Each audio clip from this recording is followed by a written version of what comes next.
just stop, I would say hello. And maybe we could take this somewhere. 'Cause every little time that I see you now, I can't stop myself from going weak. So now when you come and you pass my way, won't you just sit here and stay for a while? And give a little time to me now, and give a little bit of yourself, and give a little something to me. Just tell me all you have known. Give a little time to me now, and give a little bit of yourself.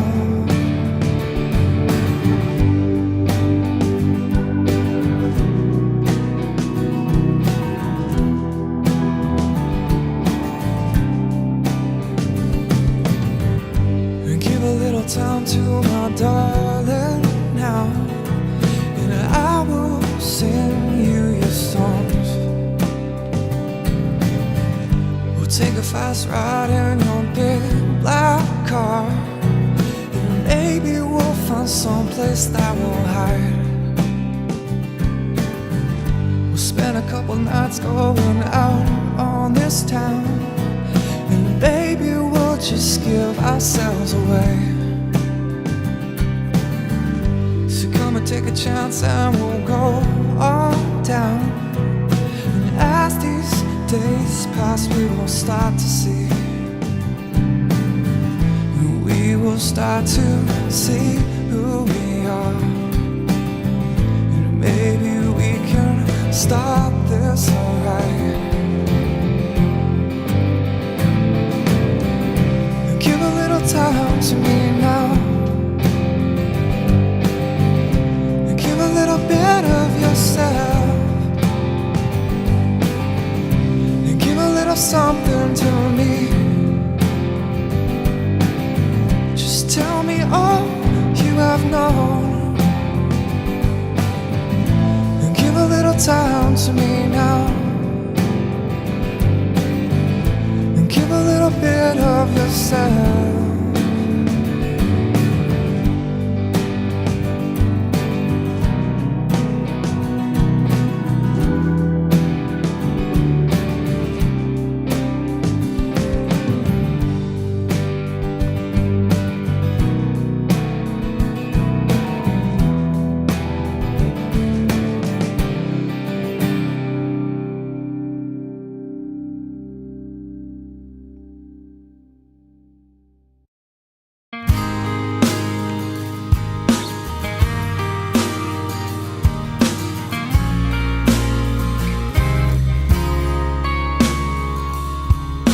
This is where I come to overcome.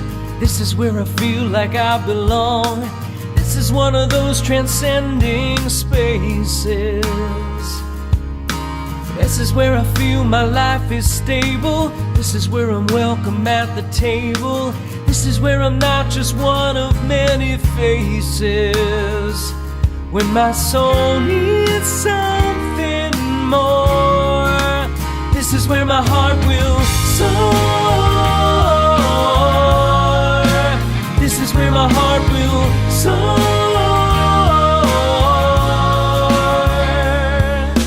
This is where I find nobility, where I discover my ability to rise to the challenges life has placed before me. This is where I find my family. This is where I find I'm truly free, surrounded by the people who adore me. When my soul needs something more, this is where my heart will soar. This is where my heart will soar.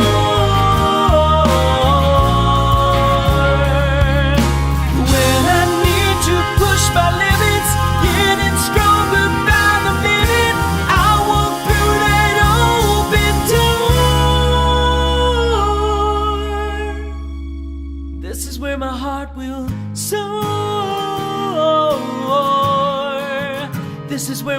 heart will soar. This is where my heart will soar. This is where my heart will soar.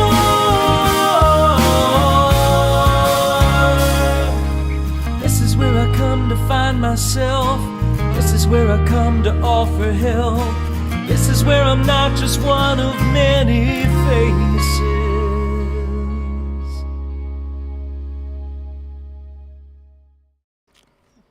Hello, friends. Coming to you live from Camelot Therapeutic Horsemanship for our spring fundraiser, Hooves Heroes. So happy to have our supporters out there watching us right now. And with me today out at the ranch is the lovely Hannah Briso. She is Camelot's volunteer coordinator and our principal riding instructor. She's seated beside me.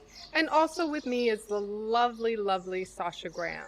She is a longtime volunteer, mother of 3, and the author of the Tiny Ninja book series. If you haven't read them, be sure to check them out. It's a fantastic message. So, glad you've joined us. We've got a fun event planned. And here's Sasha. Thank you so much, Mary. I am so happy and honored and excited to be here with you today. I have actually sat on the Hooves Heroes committee for many years, but this year I didn't. I was busy. Like Mary said, I had a new book that came out at the beginning of April, and it's been very interesting for me to have been on the inside of this event looking out for so many years and to now be on the outside looking in, because the committee here makes this event look effortless, and I can assure you that they have put in many, many hours to bring this event together. I am pretty sure that at this point, Ray Klein could work in the newsroom in any major market news studio, because he has gotten very, very good at this technology. So we are so happy that you are here. I would like to start off by thanking not only the committee, but also all of the donors, the sponsors, the Camelot staff, the volunteers, and of course the Camelot students, because without the Camelot students and their willingness to slay their dragons every day here at Camelot, none of us would be here. So Hooves Heroes has traditionally been a day when Camelot throws open its gates and welcomes friends and family up to the ranch to see the magic that happens here firsthand. So even though we are virtual this year, it is no exception. Today, we are going to get to know some of the staff and volunteers a little bit better. I'm particularly excited because we are going to meet some of the new Camelot horses who have joined the herd recently. And finally, one of the key elements of Hooves Heroes has always been the student ride demonstration, and we're bringing it back this year. Instructor Alicia has created a beautiful pas de deux that will be ridden by Haley and Kelly. So, through the magic of technology that we've all gotten altogether too good at over the last couple of years, you all are able to participate in today's presentation as well, through your comments, through your memories, through your questions. So we want to really encourage you to chime in, and as an extra incentive, we are going to be doing some giveaways on Monday. So anybody who comments or asks a question or shares a memory will automatically be entered into a giveaway or into a drawing rather, that we will do on Monday here on Facebook Live at Camelot. You can win all sorts of cool stuff. Camelot hats, dragon necklaces, wine glasses. What else do we have? Oh, wait a minute. A Milo Does Not Like Mornings water bottle. There might be some Tiny Ninja books that are being given away. So be sure to get involved, make your comments, and share your memories. And now I would like to invite Mary and Hannah to the hot seats. So if we could please begin by each of you telling us your titles for anyone who may not know. Who am I? I'm Hannah Briso, and I am the principal riding instructor and the volunteer coordinator. Perfect. And Mary? My name's Mary Hadsel, and I am Camelot's executive director.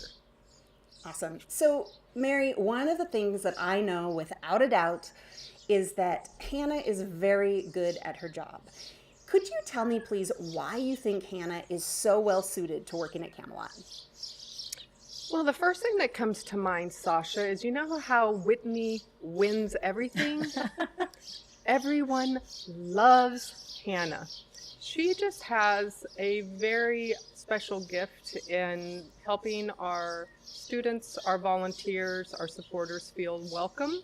She does a beautiful job of remembering what each and every person that comes through the gates, what their special talents are, and has a way of allowing those gifts to come back to the ranch. And it amounts to our volunteers feeling very, very wanted, needed, and supported. So she's got a great talent with that. I would definitely agree with that. And I think that the proof is sort of in the pudding, which is that all of the volunteers here just stay and stay and stay. You know, there's so much turnover normally at nonprofits, and, you know, the same volunteers have been coming for years, which I think is a real testament to the community here and to the value that you all put on the volunteers up here at Camelot. So Hannah, now to you. If you could tell us about a specific experience at Camelot that you are particularly proud of or that you remember particularly fondly.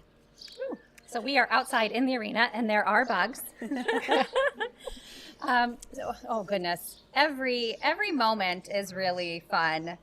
Every once in a while, you know, there's something a little stressful, like preparing for an event, but we just have so much fun and there's so many breakthroughs. But specifically recently, we prepared a horse for the last 2 or more years, I would actually say longer than that, to be able to drive, to pull our wheelchair accessible wagonette. And having our student, Katie, get to utilize that for the first time was very emotional. It was just a big moment for all of us, but specifically for me, because it was a dream that I really wanted to see come to fruition, and through the help of so many people at Camelot and really throughout the country, all of the PATH centers. There aren't very many PATH centers that offer therapeutic driving, so been all across the country seeking out expert advice to make this happen, and that was just a dream come true.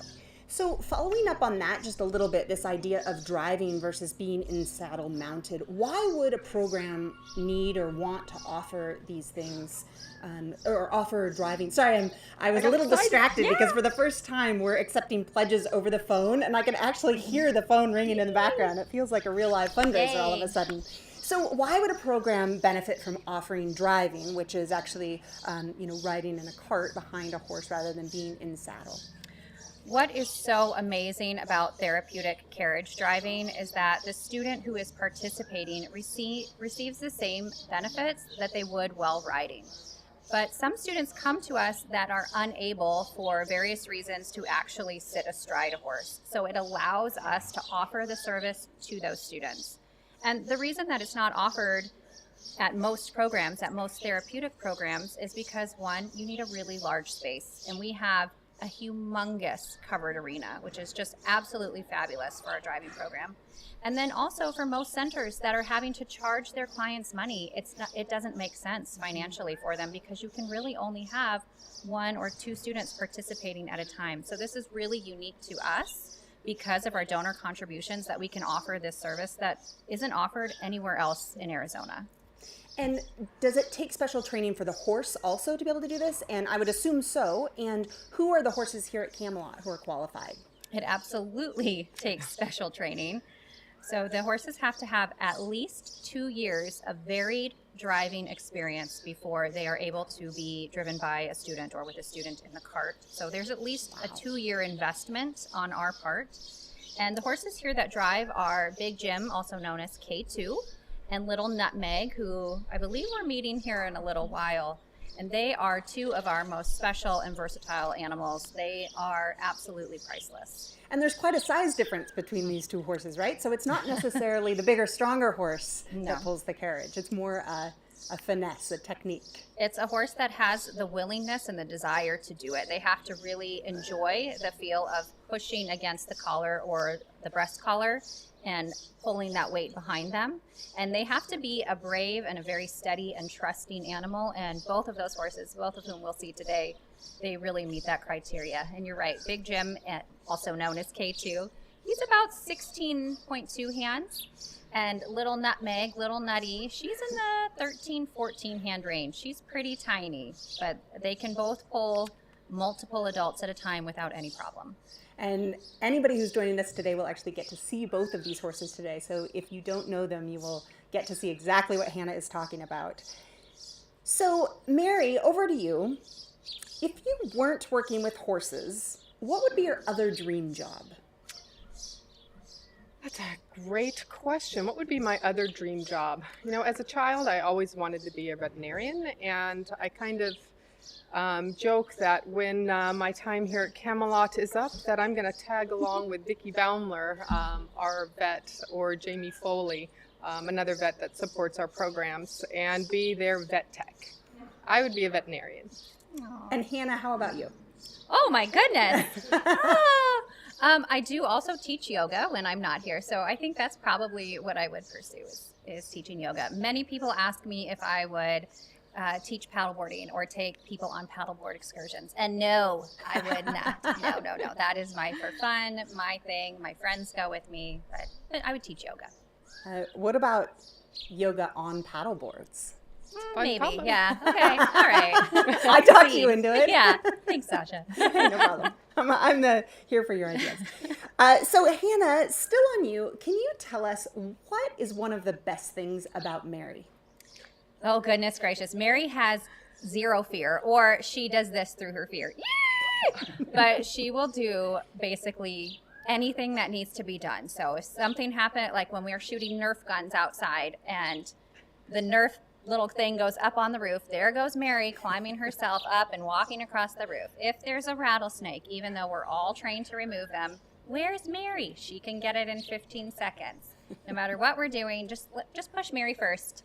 She will inspire confidence in the rest of us. You do that paddleboarding too. I do.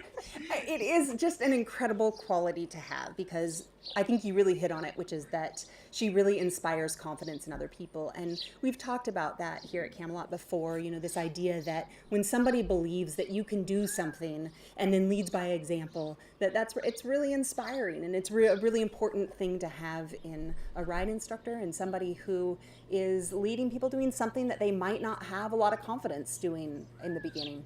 Yes. Mary, was there a person in your career who really made a difference? That would certainly have to be our founder, Eileen Shahusky. When I had the opportunity to meet Eileen, I wanted to start my own program, so I called the ranch and made an appointment to come tour the facility. And I met Eileen and was just immediately taken with her sense of self, her confidence, her direction, her drive, and her abilities. She very quickly was someone that I knew I wanted to spend a lot more time around and get to know a little better. And I did a one-year internship and then tossed my name in the pot to be on full-time staff, barn manager, associate director, and then director when she retired. And she really is still someone that I use as a sounding board. She is very forthright, very honest. She's courageous, and 100% she has my back. So Eileen Shahusky, she's who inspires me. I think that she inspires a lot of us. We have featured her at past events, and so I have had the pleasure of meeting her only once, but have learned a lot about her, and it's just such a wonderful origin story for Camelot, and I love that she has inspired you. Hannah, who inspires you? Every single one of our Camelot volunteers is an inspiration to me. So many of them have had careers before they came to Camelot. Some still work part-time, but most are retired. And I will tell you what, they show up every single week when they are supposed to be here without reminders, without prompting. They are here for their entire shift. They take responsibility for what they're doing, and they know that we count on them and depend on them. So some of our volunteers are here 2 hours a week, some are here 5, some are here 15, and just without, if the weather is bad, if something else comes up, the phone's ringing. They're calling right now. Our volunteers are donating. But yes, that's who inspires me absolutely. I am with you there for sure. So Mary, can you tell us a little bit about, we're going to meet some of the Camelot horses, the newest members of the herd, but can you tell us a little bit why it's important to have horses of different sizes and different breeds and all of those things that go into having a really diverse herd for the students?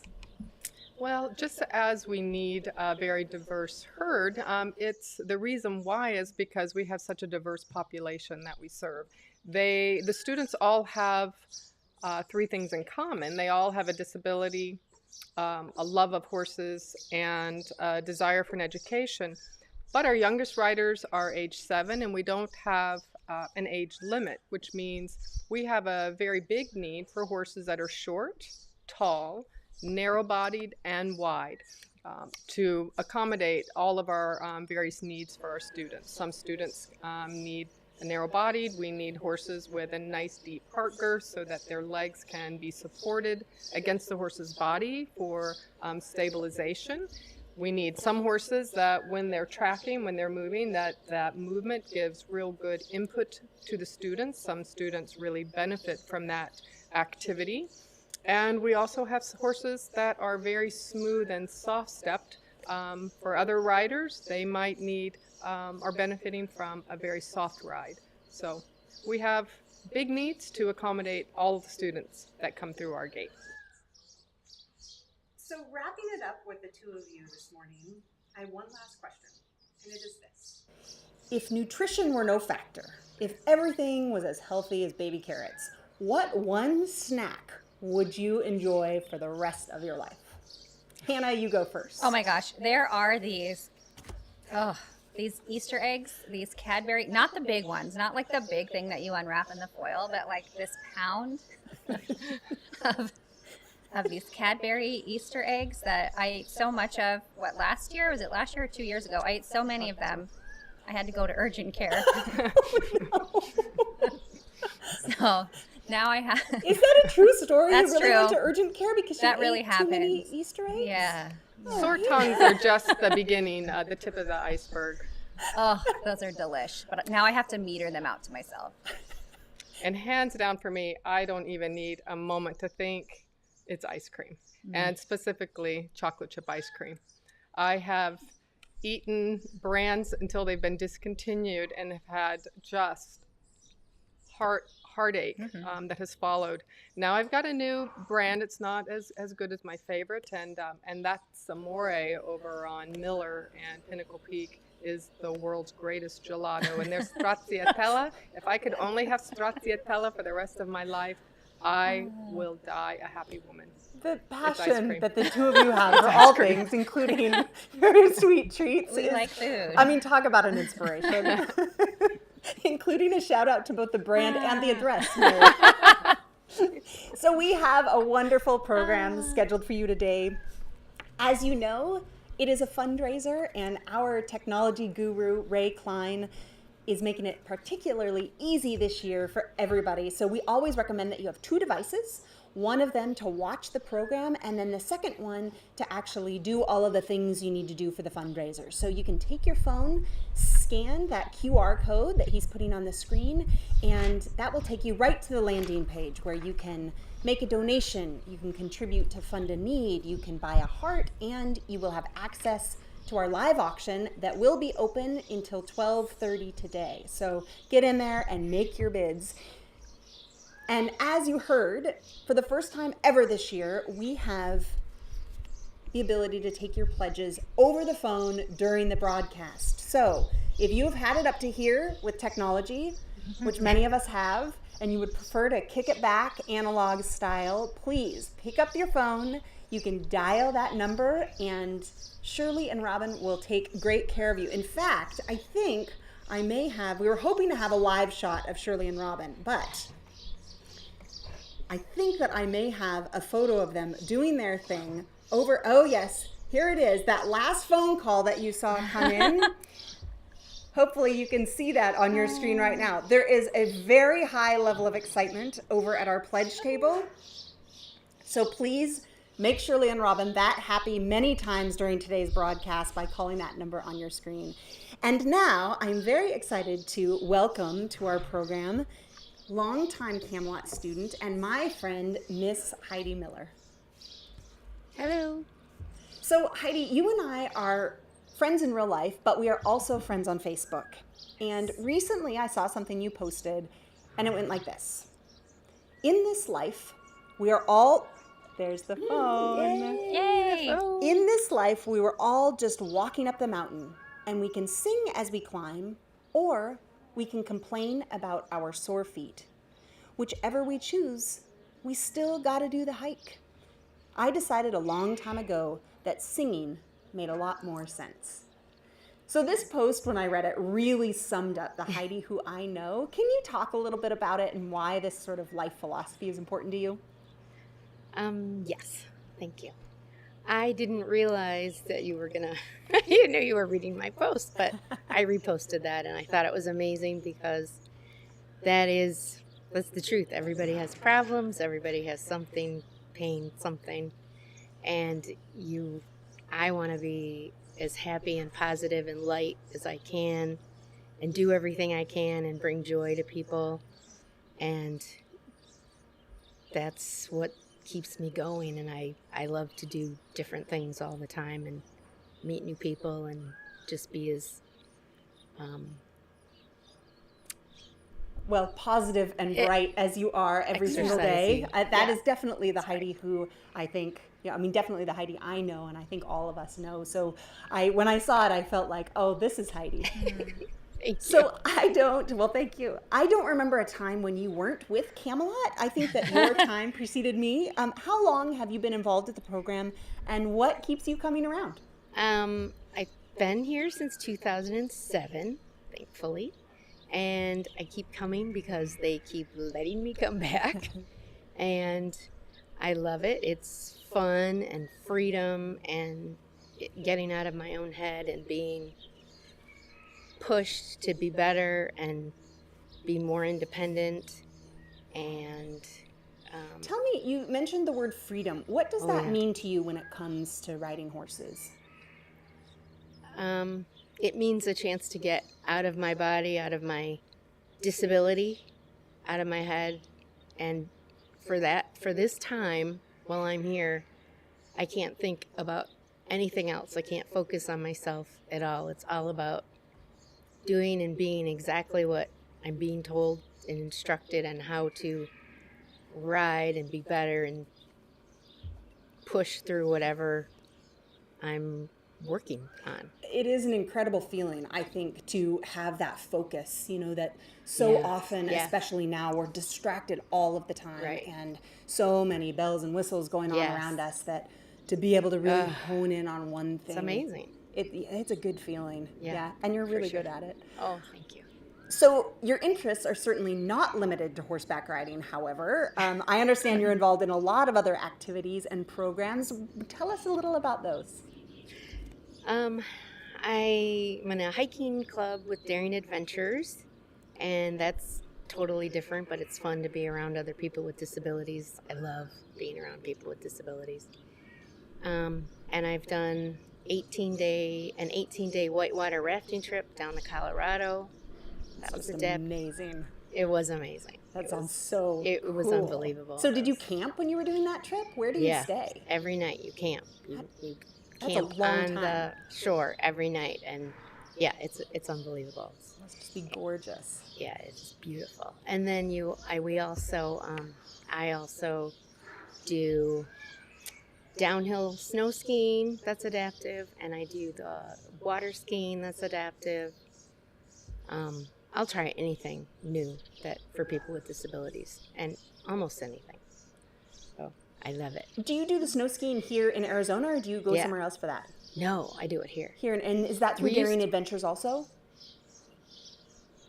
It's through Ski Able. Yeah, I guess it goes through Daring Adventures. There's the people from Breckenridge, Colorado come down and they help. And it used to be in Sunrise and now it's at Snowball. Oh, that's nice. A little closer. It's closer. Yeah, that's nice. Yeah, it's amazing. So as a Camelot student, I think, there's no doubt that you have a unique insight into what makes Camelot so special. What do you think some of those things are? And for people who are watching, who are Camelot supporters or are thinking about becoming Camelot supporters, why do you think it's a good program to support? It's an amazing program. There's no other program like it because I've been in other adaptive programs that I had to pay for, and this is, of course, service free, which I could never do anything like this if I had to pay for it. But other programs just kind of put you on a horse and they walk you around in a circle, which, you know, is fine for a bit, but there's no independence. There's no being told you can do it. There's no being told that you have to push yourself to do what you can do, and you don't. In the other programs, everything is done for you. You know, here, we come here, we have to tack the horse, we have to groom the horse, we ride the horse, we get on as independently as we can, we dismount as independently as we can, we have to put things away. It's all on us. Well, we have to do it. The student has to do it, and of course we're helped and taught, but it's completely different, and there's curriculum, and it's just an all-inclusive program that I don't think exists anywhere else. I remember at one point early on hearing this term that students at Camelot have a right to risk. And yes, I thought that was that. so... It's amazing. So amazing. So can you talk about that a little bit and about the difference between a program that doesn't have that philosophy and Camelot that does? I can try. Yeah. I think just start by saying, you know, what this right to risk means to you. Well, it means I know there's a risk. I mean, my birth defect is arthrogryposis, and my bones, they're not brittle, but if I fall, I'll for sure break a bone. And I take that risk. They know I have the risk. I know I have the risk, but it's my business if I want to do it. Other places, they look at you and they make all the decisions. Nope, this is what she can do, and we'll just put her on this horse, we'll walk her around, and then she'll, you know, we'll help her off the horse. Mm-hmm.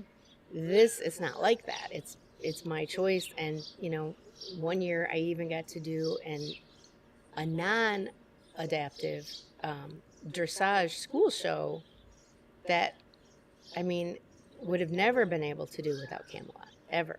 Never even, and I made third place. I've seen that picture of you holding that third place ribbon. That's so right. Cool. So, yeah, it's just, that would never happen in a place that makes all the decisions for the student, because this is not, it's completely back and forth. Between your goal setting, what it is that you want to do, right, and what you're the dreams that you're able to achieve exactly at Camelot. As far as, yes. Yeah, exactly. are very different. Yes. Is there anything else that you would like to add that I haven't hit on today? I really appreciate you coming on and talking to us. Thank you. I appreciate it. I just want to say that I'm really blessed to have found Camelot and be a part of it, and it is just one of the most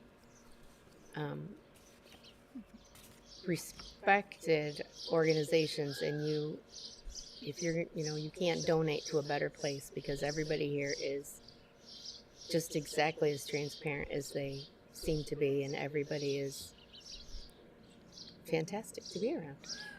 It really is an amazing place that you can donate feel to. The love. Yeah, that you really feel the love, and that really you can donate to with just complete confidence, which is pretty darn cool. So Heidi, thank you so much for coming and sharing your experience. Thank you. If you're just joining us, welcome to Hooves Heroes 2022. We're off to a wonderful start. Ray is going to put that QR code up on the screen once again.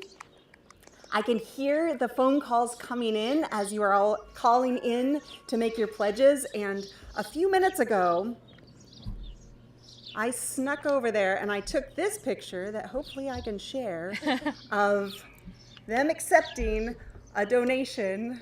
Ray, are we getting this? Oh, yeah. From somebody named Connie Drawbridge for $500. Yay! So thank you very, very much. Woohoo! You can hear the staff cheering in the background. So, Shirley Lohman has been working on the Camelot auctions for a very long time, and she normally prefers, come on over, Shirley, she normally prefers to work behind the scenes, but with a lot of cajoling, a little bribing, and for the sake of Camelot, Shirley has agreed to come on camera and sit in the hot seat with Hannah for Thanks, just Cheryl. a few minutes. So just a reminder to please share your comments, your questions on Facebook Live there. We will do a drawing on Monday here at Camelot. So you will automatically be entered to win all sorts of cool stuff, hats, mugs, wine glasses, champagne glasses, maybe a few things from Tiny Ninja Books too. So right now, Hannah and Shirley, take it away. Hello. Hi. Can you tell us, Shirley, about an item in the silent auction that you're especially excited about? I think the thing that I would really like to have everybody take note of is the foursome of golf with dinner for four.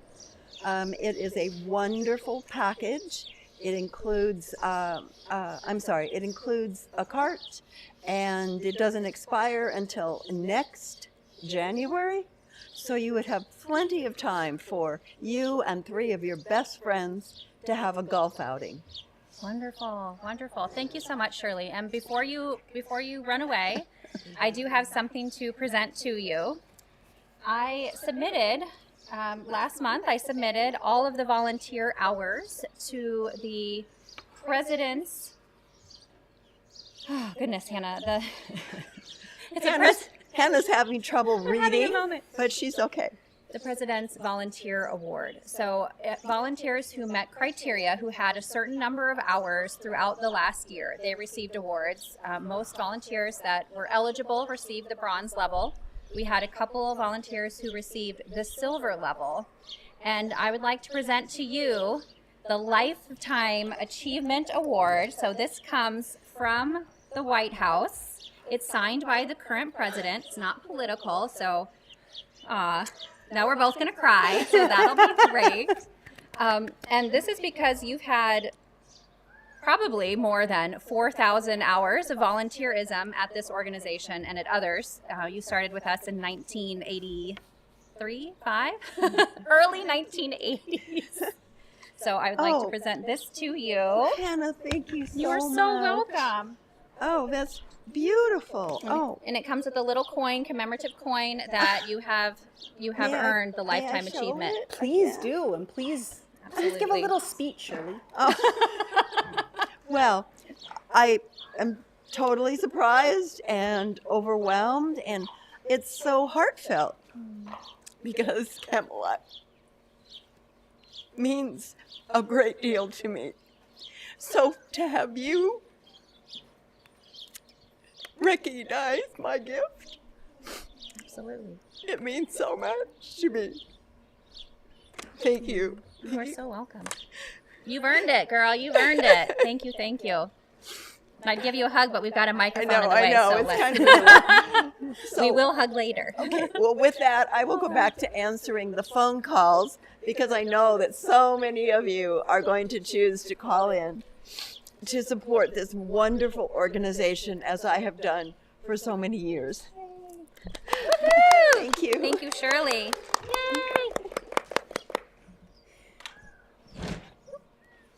So, Hannah, if you would like me to take it, I know that was a little bit emotional. That was a huge surprise for Shirley, as you could probably tell. She did not know that that was coming. And Hannah, if you could introduce, we have Rebecca and Nutmeg, who is one of the newer members of the Camelot herd. They are going to sneak in behind me here. And if you could just introduce Rebecca and Nutmeg for us, I would appreciate it. All right, so behind us, behind you, our audience can see Rebecca. She is pregnant. We did a birth announcement, a gender announcement already on our Facebook page. So definitely later after this broadcast, you can scroll back through and see that. Make sure that while you're there, you like and subscribe to follow our Facebook page, and then also subscribe to our YouTube channel and share that with your friends. So Rebecca is our barn manager. What's an amazing thing about, another amazing thing about Camelot is that people come from all varied backgrounds. So our staff, our volunteers, even our students have various backgrounds with horses. And Rebecca came to us with years and years of showing experience with Arabians. And she worked at the Phoenix Zoo teaching able-bodied lessons. So she did quite a bit before she joined us as staff. She was also a Camelot volunteer, as tends to be the case. Everyone starts out mucking stalls. Even Sasha, you started out mucking stalls way back when. 10-year anniversary this year, Look Sasha. how far I've come. So Rebecca has one of our newest equine staff, and this is little Nutmeg.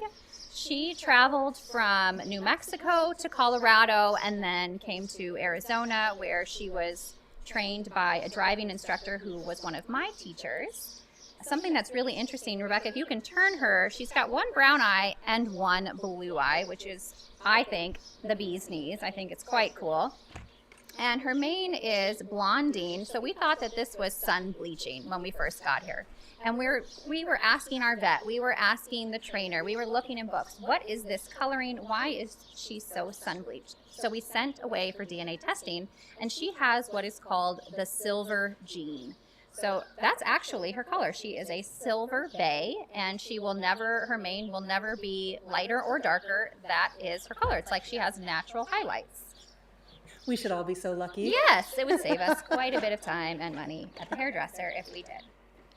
That is very cool. So who is Nutmeg carrying these days, and what's Nutmeg's role at the barn?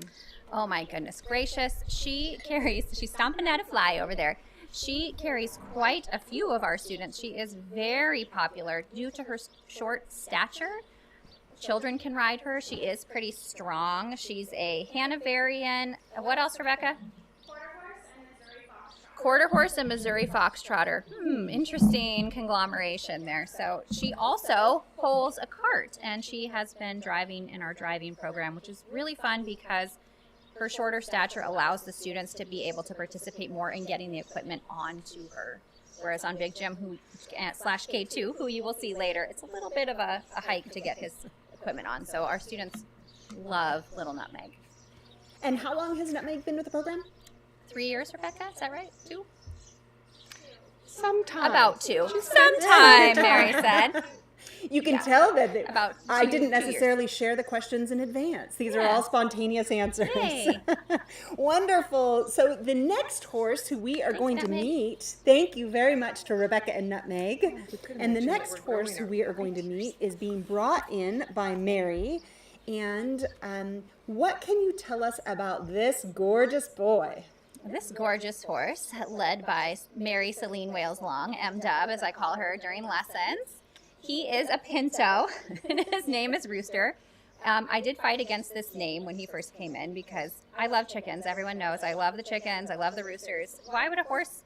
And I really like very descriptive names. Descriptive names. Brownie, So, Brownie, Spotty. yeah. I mean, I would call this horse Spotty, tan and white horse, tan guy. It would end with a Y. It Spotty. would. Spotty or Tanny.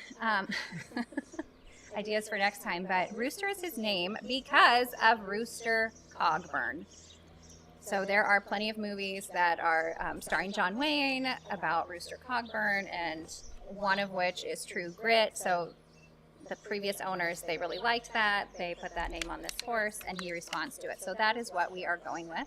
He is a Colombian Paso Fino and not Chilean sea bass. He is a Turkleman and a Hanoverian. Thank you so much, Mary.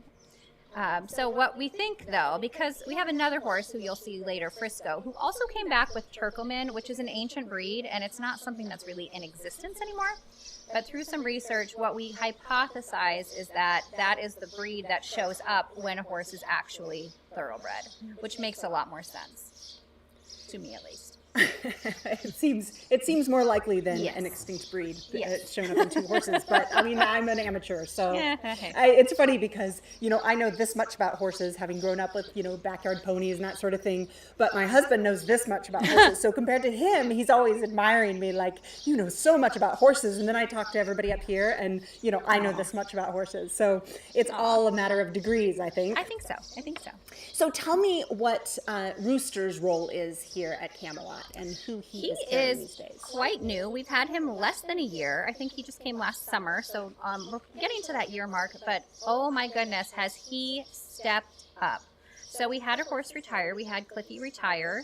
He's 28 He gets. I feel Turning like 28, he July. gets a year older every day, so I don't know how that happens. But he's turning 28 this year, so he's living out the rest of his life and enjoying his retirement. But we needed somebody to step in, and Rooster came on board. And I will tell you what, within a matter of months, he was ready to go, and he is very popular. Shirley's favorite. Shirley rides him on Tuesday morning. She's helping us out with making sure that he's familiarized with the property trail so that our students can be safe out there on him. But because he is a narrow-bodied horse, there are quite a few riders that have some spasticity, so it's hard for them to sit astride a wider horse. He's very popular for that, and I think it's his coloring and his gentle demeanor that just people are just drawn to him. He is just beautiful. There is something really, really appealing about him for me. Like I understand their love for this horse. So here's an interesting little thing. So I'm a little embarrassed to admit that I had never heard of Rooster Cogburn before Rooster arrived at Camelot. So when I looked it up, of course, it's a John Wayne movie. There's a movie called Rooster Cogburn from 1975, I think, which, long before our time. Oh, yeah. We weren't born And in this Rooster Cogburn, John Wayne co-stars with Katharine Hepburn. And in the one that's actually titled Rooster Cogburn, the full title of the movie is Rooster Cogburn, and then in parentheses, and the lady. And so here we are, Rooster Cogburn, and Mary is the lady. Which just makes me so happy. You sure are, Mary. So next up, we have Thank you. Kim is going to bring another new horse in named Jojo. So first of all, Hannah, what can you tell me about Kim James? Hi, Kim. Kim has been a volunteer for many years. Sometime. Several, she says, quite some time, which is fantastic. You will see her later helping as a horse lead and sighted guide for one of our students who's going to be riding in the demonstration. So she absolutely excels at her communication with this particular student and just in general. And she's also hiking the Grand Canyon on Wednesday. Oh, you just did it! She's back! She did it! She survived! Woo! Way to go, Kim! Nice. Congratulations are in order for Kim. Who is the little cutie who she has on lead? This is Jojo. Jojo is a pony of the Americas, and we have been wanting a pony of the Americas since, I don't know, a long time. As long as we've had Jax. As long as we've had Jax the bunny, which it seems like forever because he is eating He's a all the monster. furniture, and he's terrible. Do not get a bunny, but I love him. We're not giving him away. And the Pony of the America breed is really fascinating. It was actually established in Iowa. And there's some debate, is it quarter horse, is it Arabian, is it both, and Shetland Pony and Appaloosa. We've been learning a lot about Appaloosas lately when we're doing some ground lessons, so it's been really fun to have her here. We had all chestnut horses for a while, and it seems like now all three of our new instructor horses, horse and equine instructors, all have some really interesting coat patterns, and she would be considered a Leopard Appaloosa. Ooh, a Leopard Appaloosa, so fancy. And tell me what her role is here at the barn, who she's carrying these days. She's still getting she's still working through the ranks to be able to carry students. She will carry students next year. She is a very stocky little thing. So what will be amazing is that she will be able to carry children. So if we have 2 children in a class, that'll be nice that Nutmeg can carry one and Jojo can carry one, and they will be at the same height, which is very convenient for playing games, but it's also convenient for our sidewalkers who have to have their arm up over the person's thigh. She's an excellent height for that. And I think she's just going to inspire confidence in people because she isn't so big. So many people are riding horses for the first time, or they're on a horse again since they've acquired a disability, and being up so high at first can be a little bit unnerving. Starting with a smaller horse might help establish that confidence.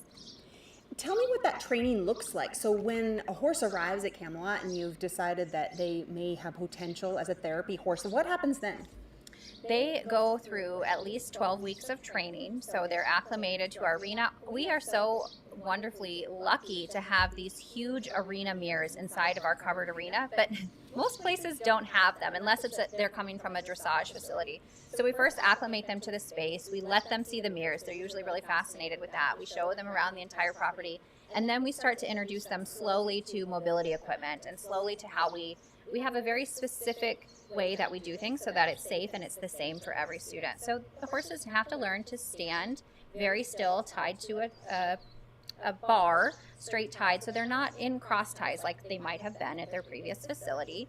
And then we get them accustomed to mounting from both sides and dismounting from both sides using our automatic lift. They go in classes with a volunteer or staff member riding for quite some time, and then at that point we're ready to transition to the student riding. It is really interesting that a horse may have a ton of experience carrying riders, and yet the experience here and the skills necessary here, it really does make them part of the Camelot teaching staff, it seems like. It really does. And sometimes they come to us with show experience or a lot of trail experience, and people think, well, this is going to be a way easier job. The horse, they don't really have to do as much as they had to do. And actually, they have to do more. They have to learn how to balance underneath someone who might be off balance all of the time, or they have to learn to respond to cues from someone who is paralyzed on one side or perhaps paralyzed from the waist down. So this is not a retirement job for horses. This is definitely their career, and they have to want to enjoy it. We want them to want to enjoy it. But you did mention that Cliffy has recently retired, and I feel like that's something really special about Camelot also, that once a horse has finished their career as a therapy horse, what happens here at Camelot? We are so careful not to take on more horses than we need, and that can be a really challenging thing to do because we're all very kind-hearted people. So we are very strict in our criteria for bringing a horse on.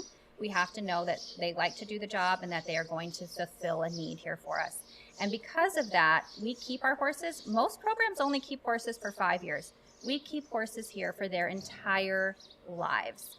We had a horse, Kayana, that came in when she was only 3 years old. She was trained here for years before she carried students, but she lived here her entire life. And that's not an unusual story. That's typically what we do.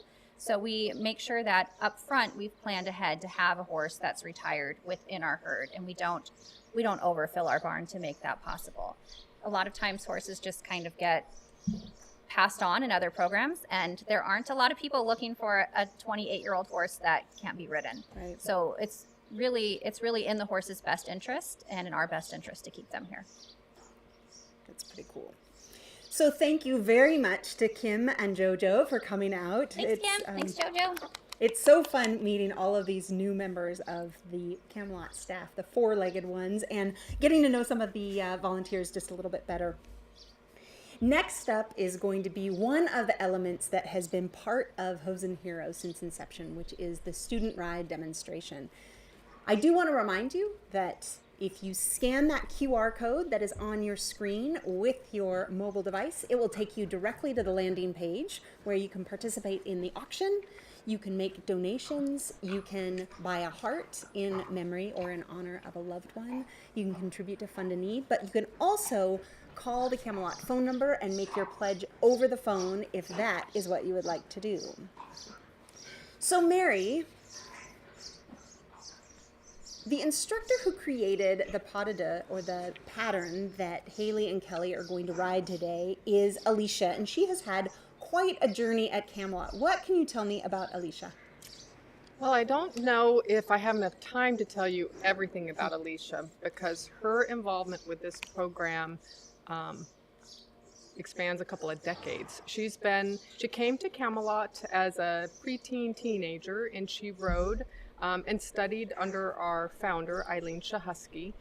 That's where I think probably a lot of the drive and determination that Alicia has and demonstrates comes from her involvement and time with Eileen. Eileen really inspired her. So Alicia, she rode as a student. When she was ready to go off to college, she said goodbye to Camelot and went off to enjoy her life. And shortly after graduating from college, she realized how much she missed the horses and how much she missed the barn. So she called Camelot and asked if she could come back as a volunteer, which of course we said, absolutely, come on back, friend. And so Alicia came back through the gates and started volunteering. Shortly after volunteering, she really had the idea that she wanted to do a little more. And she started the path to become an accredited riding instructor.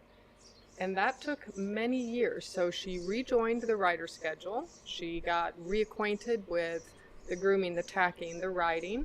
and she graduated from being a student. She began developing instructor skills in those last years as a student.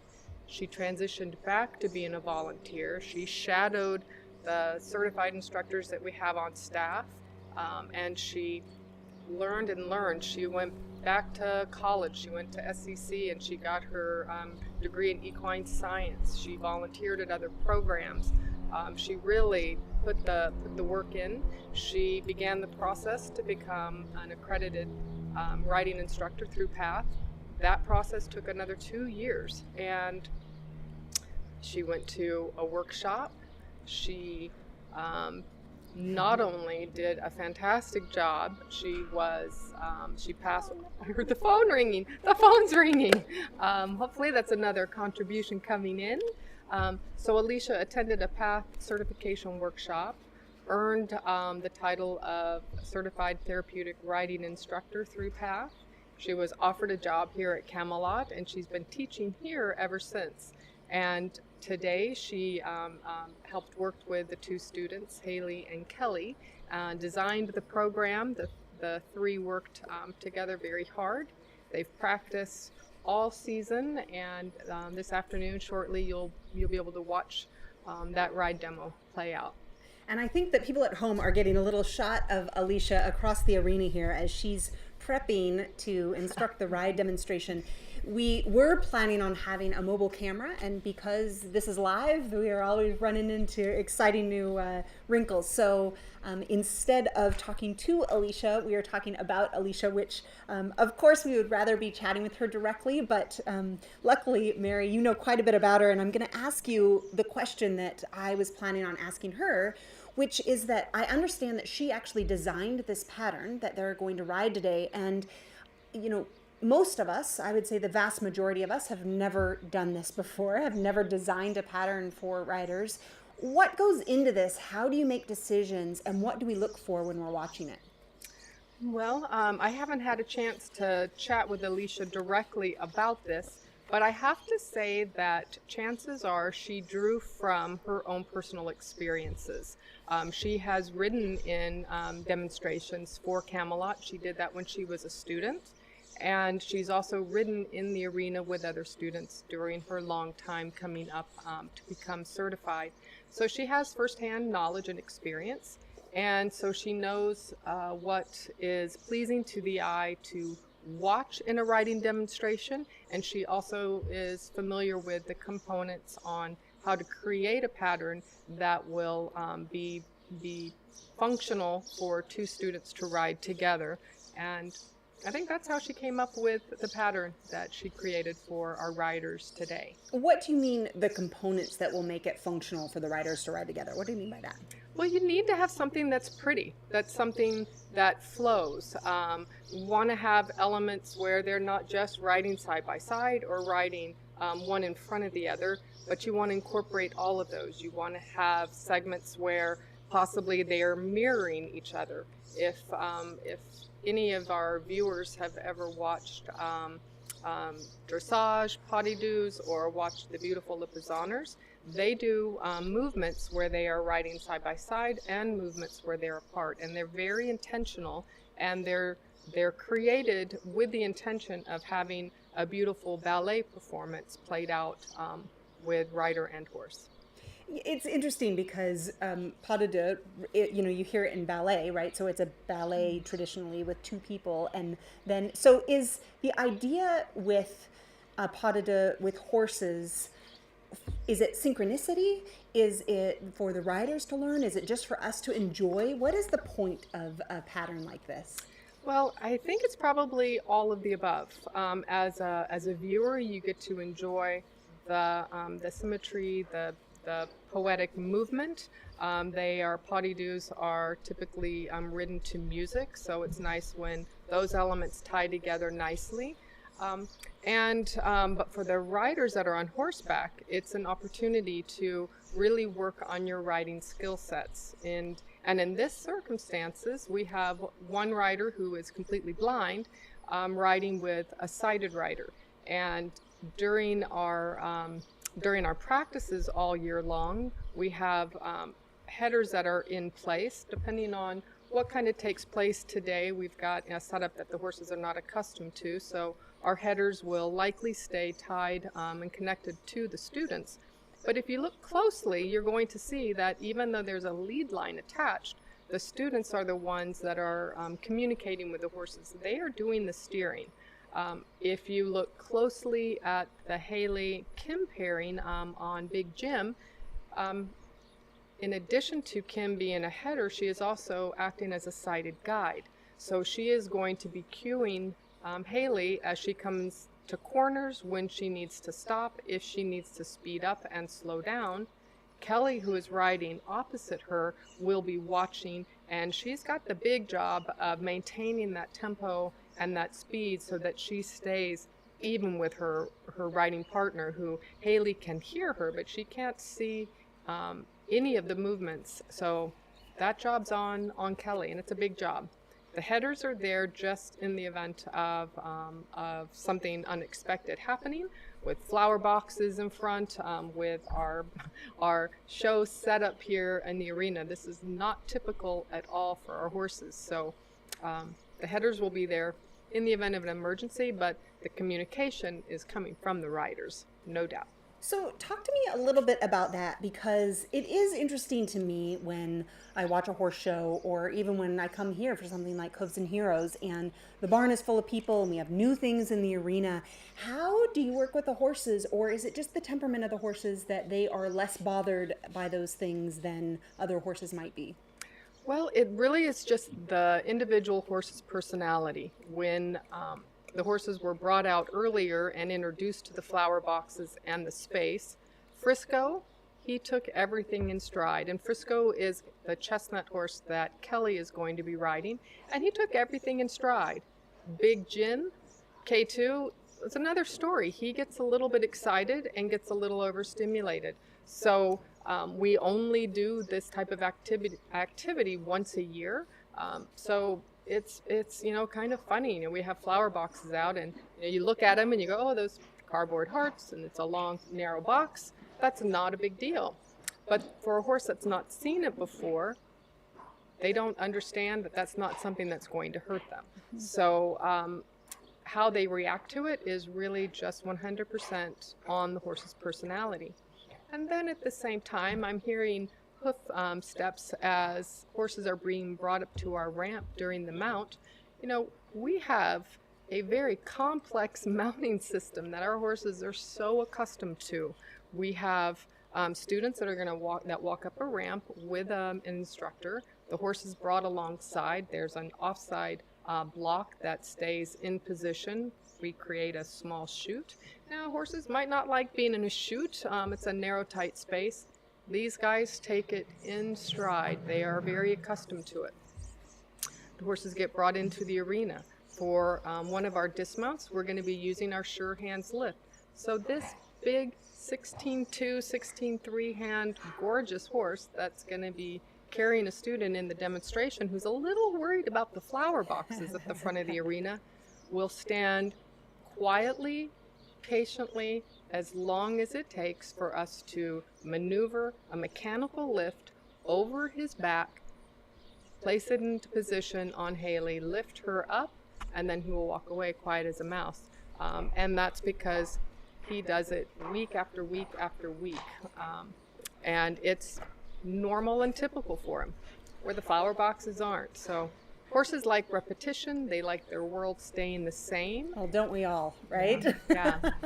I was thinking when we were talking to Heidi earlier about this idea of a right to risk and about how important that is. And I remember early on in my early days at Camelot, you and I were talking about this, and you said every student has the right to risk, and we have the responsibility to keep things as safe as possible. Can you talk a little bit about that and the measures that Camelot takes to make sure that everybody is safe? Yes, absolutely. And it's something that most people just take for granted, to be able to engage in a sport, to do an activity, to go ziplining, to hike the Grand Canyon, to ride the mules down into the canyon, to go to iFly. All of these activities that are fun and exciting, that are available to everyone, are not always available to our students.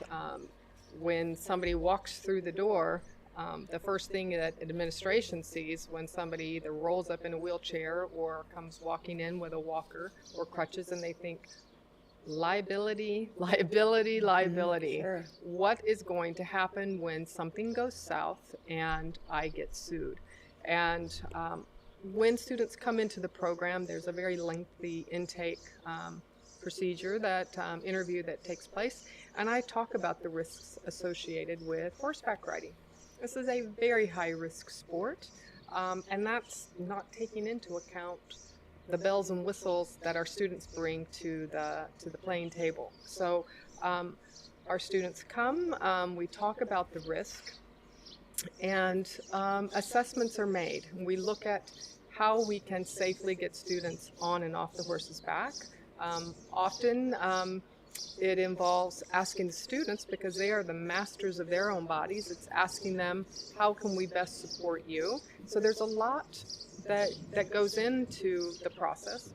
For a new student, we might try rooster, and we might try a specific saddle, and then discover that it's not the best fit for this individual. So the next week we'll try maybe a different horse or different equipment. So it's there's a lot of time and effort that goes into the horse selection, the equipment selection, and we think about the length of time someone's in saddle, and all of that is with the thought of how to provide the safest services. We do, just like at schools, we do a lot of emergency dismounts. We practice, we discuss, so that in the event that we need to go into emergency procedure mode, everyone is trained, the people are trained, the horses are trained, the students are trained, so everyone knows what to expect. And that all goes into risk management. Then you add the component that our students are riding over an 8-month lesson season. They're coming week after week after week.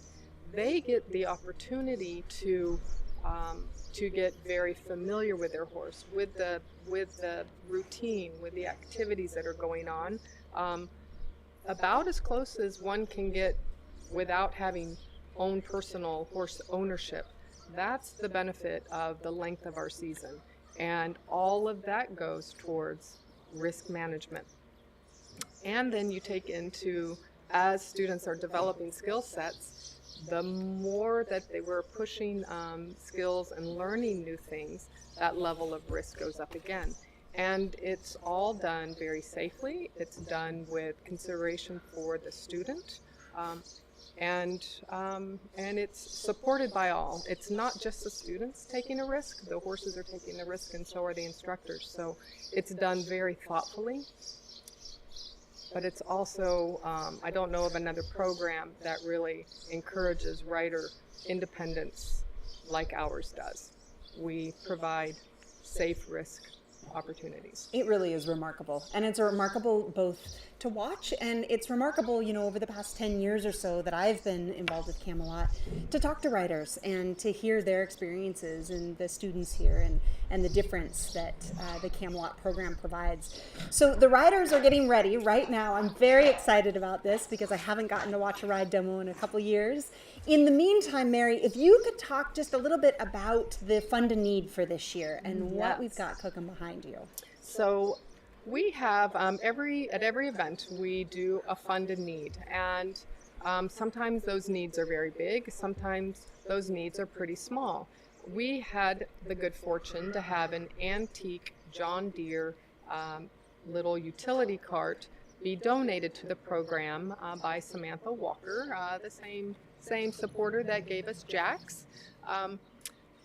And this utility cart, which we know we need people movers, we need equipment moved, we need feed hauled, we need poop hauled when we're cleaning the pastures, and this small utility cart needs a small facelift. It needs new batteries. So this year's Fund a Need is, our goal is to raise $600 to buy batteries for our antique John Deere cart.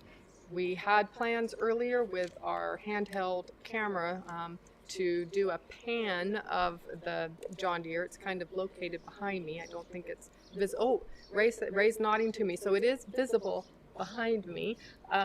It's an awesome little cart, and at events and such where we need to move a lot of people, help people with parking, get people to their cars, we have a big need.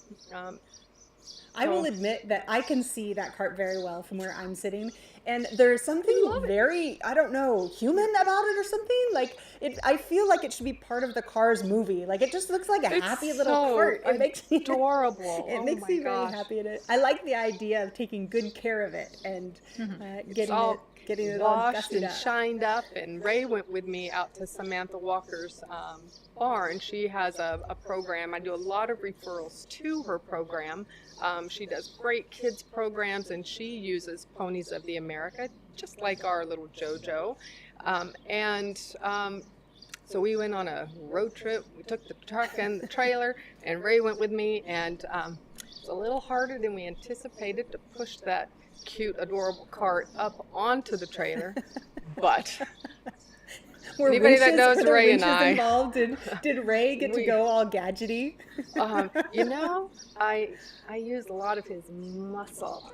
He helped me get that cart up on the trailer, and we happily drove down the bumpy road from Rio Verde back to Camelot, and it's sitting here today, and it really wants new batteries. I cannot wait to be driving it around. So for our viewers that are watching, they can scan the QR code and go directly to our Fund a Need page.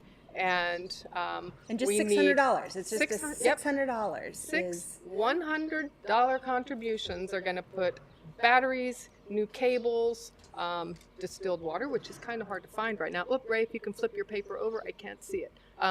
Or 12 donations of $50. Ray is giving us notes on math, by the way, just so everybody knows. So 12 people donate $50, that'll get us there. Yes. If 6 people donate $100, it'll get us there. Or if just one person.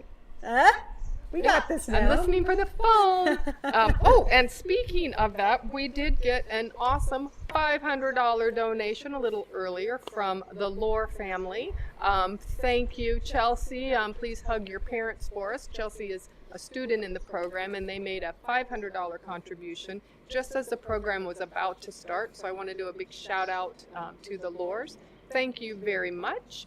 And I also, real quick, before our program starts, our riders are at the ready. For those of you watching on our YouTube page, it is our goal to really increase subscriptions, followers. So if you're on that page, please click subscribe, like, follow those pages. Our goal is to get enough followers so that we can start doing some product reviews. So help us on that end, meet that goal. And what else? Don't forget to make your comments for awesome We're getting a lot of comments. giveaways. We're going to do that drawing live, and we are ready. I think we're ready for our student ride demonstration. So today we have, all right, they are ready to go. So we have Haley and Kelly who are riding today. Oh, there. That was Ray. That was Ray demonstrating the hat that is available for giveaway. If you make comments, ask questions, get involved today. And I think here we go on the ride demonstration. And Hannah, I am going to pump you for information Alrighty. during this ride demonstration. I'll remind our viewers to watch those nice loose lead ropes that yeah. show our students are doing the steering. Jim doesn't even seem afraid of the flowers. He's Good fine. boy. They are getting all into place now. That is such a beautiful arena. Mm-hmm.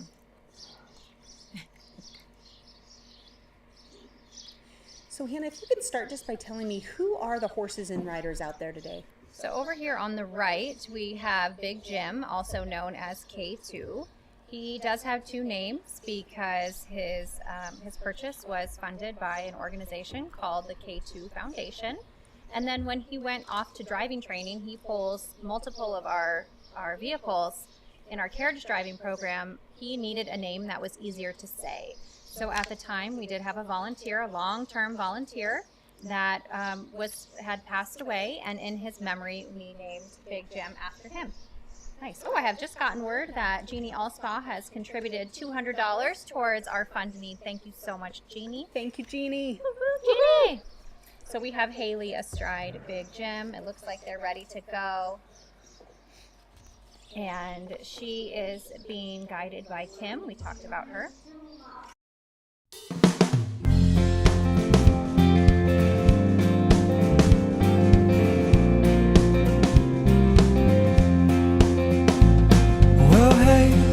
Tell me now what's going on inside your head. Tell me, am I still the only one? Tell me now, I gotta know. Give it to me nice and slow. Tell me what's been going on these days. 'Cause you and I, we used to be so real. And every day I feel like there was nothing new I could learn about you way back then. But every time I see you now, feels just like I know you less. One of these days I might not know you at all. And how can I be asked to know all the things that you won't show? How can I be asked to this at all? Every time that you go fade yourself away, I don't know why that I am left here feeling this way. I don't know why that I am left here at all.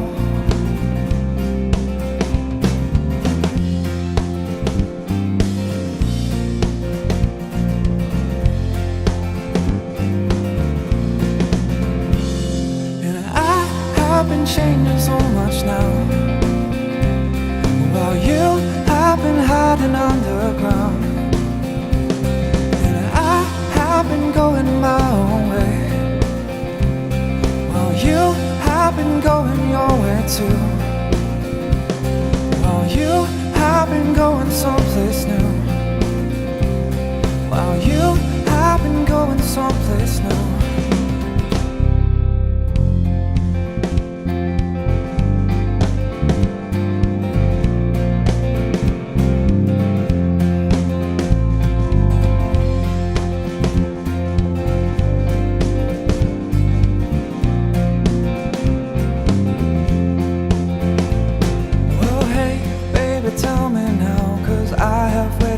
Too long. Tell me all the secrets you have left. And I won't have a lot to say if you don't have a lot to tell. Tell me all the things you hide away. 'Cause every time that you had said those little words, and I had asked you if you felt that way at all, and I don't wanna have to ask you anymore.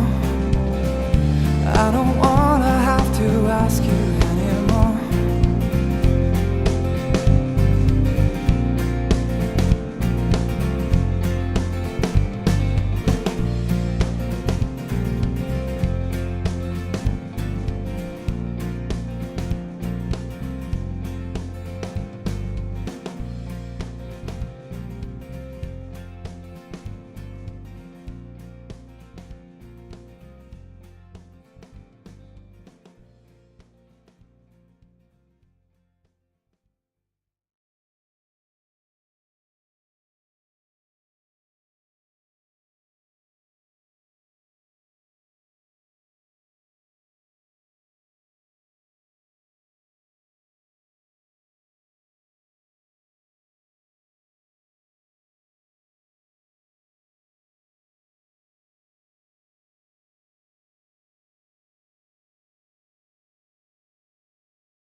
Do you want the riders to come up just a little bit closer?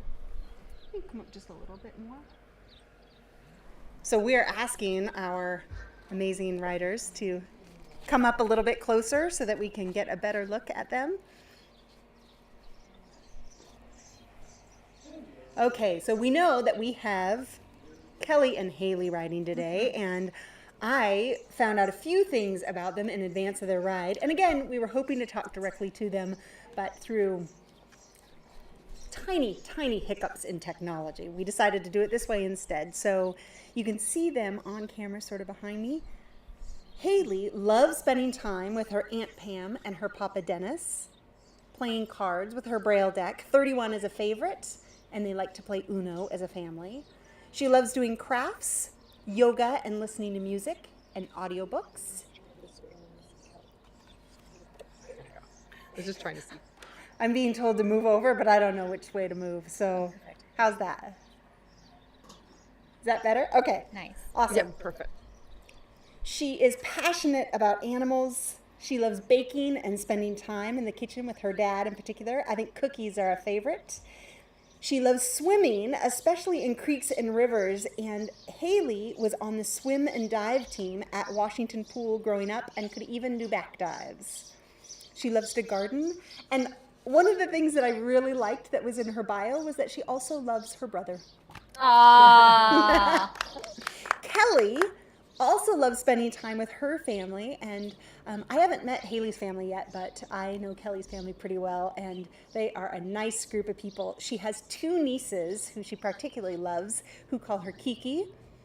She also loves animals and has a wonderful service dog named Daisy, who has been her companion for 8 years. They've had all sorts of adventures together.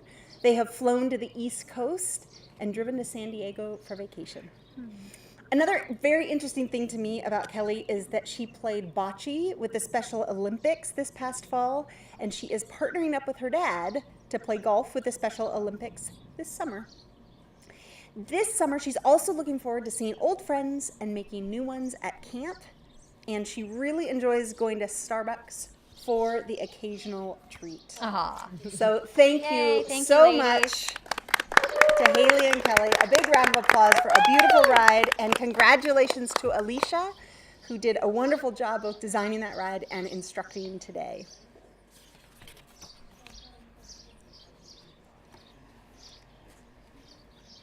So as they wrap up, we are going to wrap up our broadcast here today. And I just want to say what a treat it was for me to be back here at the ranch for Hooves Heroes 2022.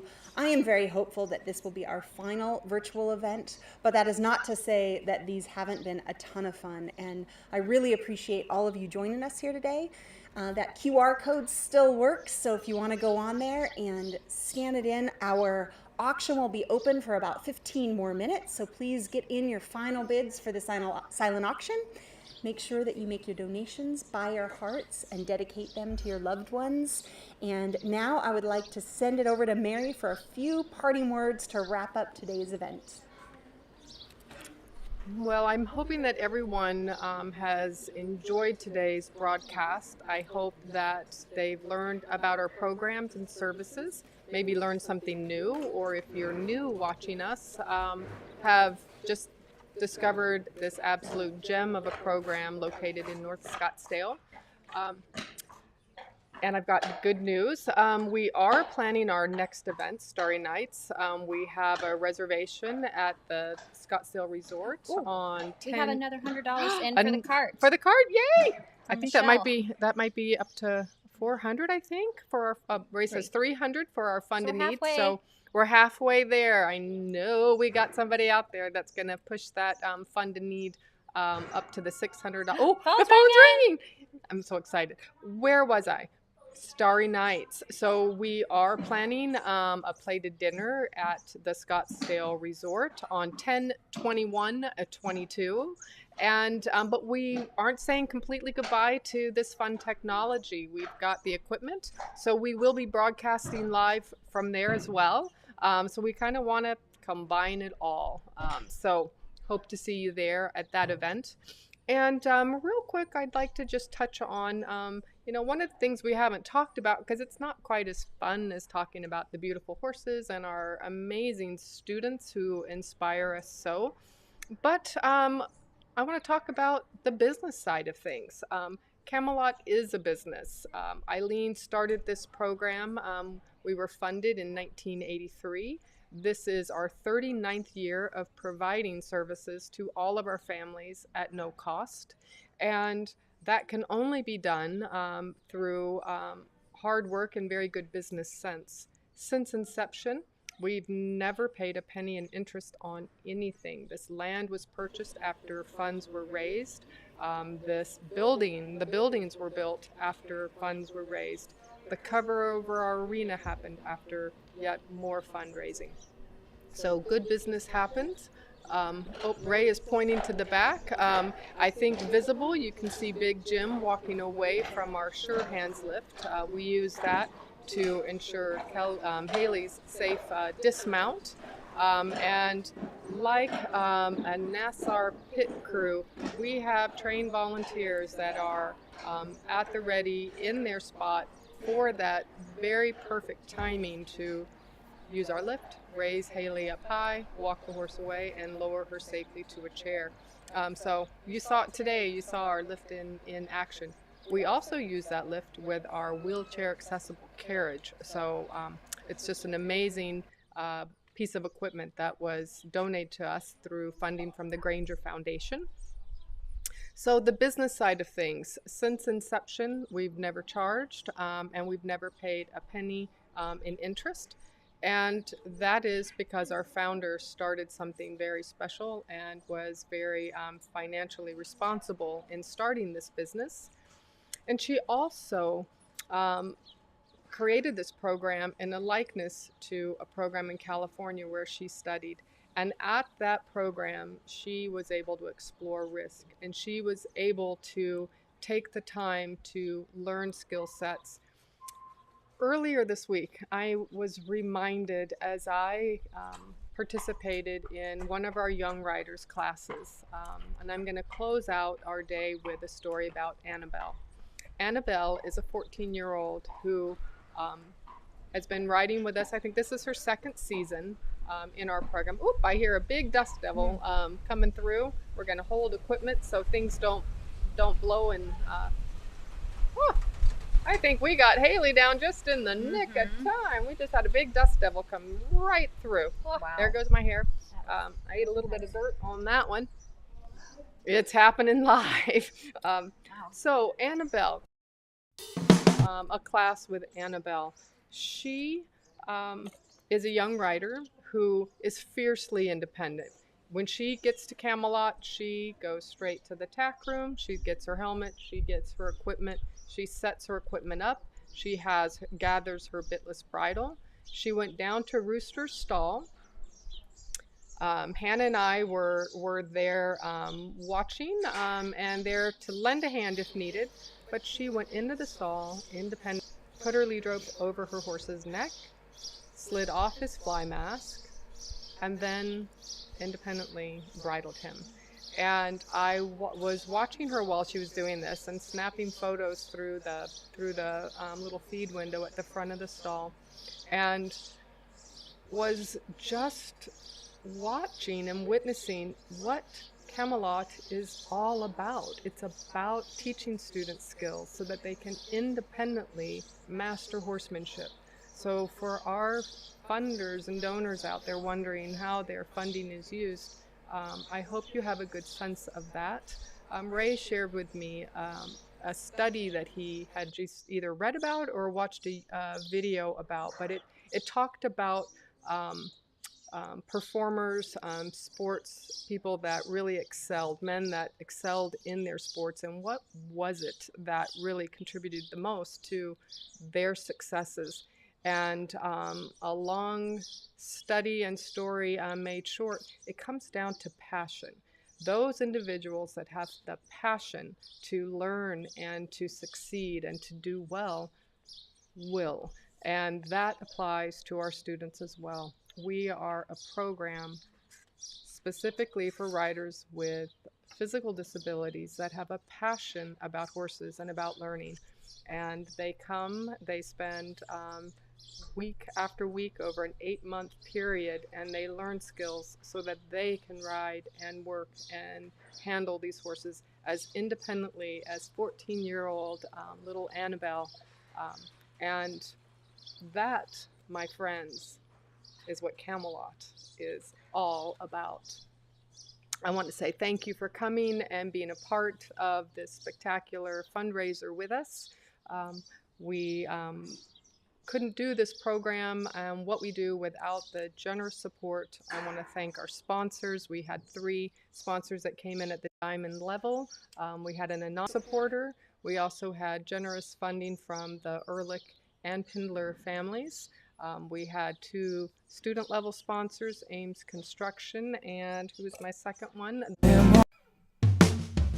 We had multiple supporters at the contributing level, to include Sasha with Tiny Ninja Books. So I'm looking at my watch, 12:24. Ladies and gentlemen, I think we're gonna call this a wrap. I just heard a sound cue from Ray that's telling me to wrap it up. Thank you from our supporters. Ray just pointed again to everyone. Are we going all 3 on screen? So we have the 3 of us on board. Hannah, thank you for participating today.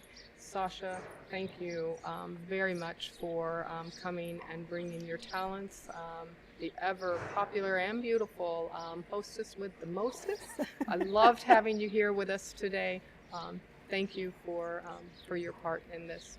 It has been just a ton of fun, and I am so happy that we got to do Hooves Heroes 2022 and got to see this ride demonstration. It is just what Camelot is all about, is being able to be up here and see the magic. So I can't wait to welcome everybody back in person next year, but really appreciate everybody who joined us virtually this year. All right, so Ray's waving. I think that's our sign that this Hooves Heroes 2022 is a wrap for our guests. The auction closes sharp at 12:30, so you have a few minutes to get those final bids in. 4 minutes till the auction closes. For anyone wanting to support our Fund a Need or to purchase a heart that they can dedicate to a loved one, those opportunities will be available till Sunday night on our bidding platform. So there's always a way to give, and I'm asking you, our supporters, to dig deep and give big, because this is a fundraiser after all. So thank you for coming. Thank you for supporting. Thank you. Thank you. Thank you. Woohoo!